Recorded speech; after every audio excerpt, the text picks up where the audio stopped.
ಇವಾಗ 10ನೇ ಕ್ಲಾಸ್ದು real number ಪಾಠದ್ದು exercise 1.1 ಮಾಡ್ತಾ ಇದ್ದೀನಿ. ಕ್ವಶನ್ 5. ಚೆಕ್ ವೆದರ್ ಆರು power and can end with the digit 0 for any natural number n. ಇವಾಗ ಯಾವ ಥರ ಕೇಳ್ತವ್ರೆ ಅಂದರೆ 6 ಪವರ್ n ಅನ್ನೋದು ಲಾಸ್ಟ್ ಡಿಜಿಟ್ ಕೊನೆಯಲ್ಲಿ 0 ಆಗಿ ಎಂಡ್ ಆಯ್ತದ ಅಂತ. ಅದು n ಇದರಲ್ಲಿ ಬರೀ ನ್ಯಾಚುರಲ್ ನಂಬರ್ಗಳು ಆಗಿರಬೇಕು. 6 ಪವರ್ 1 ಅಂದರೆ 6, 6 ಸ್ಕ್ವೇರ್ ಅಂದರೆ 6 36. ಇದು ಆಗೋದಿಲ್ಲ. 6 ಕ್ಯೂಬ್ ಅಂದರೆ 36, 36 180, 6 36, 180, 36, 216.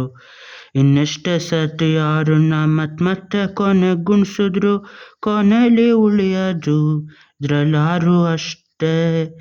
ಎಷ್ಟೇ ಇದನ್ನ ಮಾಡಿದ್ರು ಕೊನೆ ಡಿಜಿಟಲ್ಲಿ ಉಳಿಯೋದು 6 ಅಷ್ಟೇ. ಅದಕ್ಕೆ it not going to end with 0.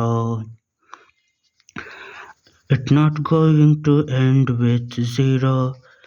ಯಾವುದೇ ನಂಬರ್ದು ಕೊನೆ ಡಿಜಿಟ್ ಕಂಡುಹಿಡಿಬೇಕು ಅಂದರೆ ಪೂರ್ತಿ ನಂಬರ್ಗೆ ಗುಣಿಸಂಗೆ ಇಲ್ಲ, ಬರೀ ಕೊನೆ ಡಿಜಿಟ್ಗೆ ಗುಣಿಸ್ತಾ ಹೋದ್ರೆ ಗೊತ್ತಾಗ್ತದೆ.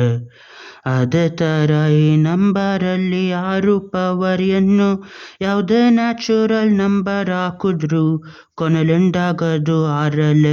6 ಪವರ್ 5, 6, 6 ಪವರ್ 10 ಕೊನೆಯಲ್ಲಿ 6ರಲ್ಲೇ. 6 ಪವರ್ 50 ಎಂಡ್ ಆಗೋದು 6ರಲ್ಲೇ.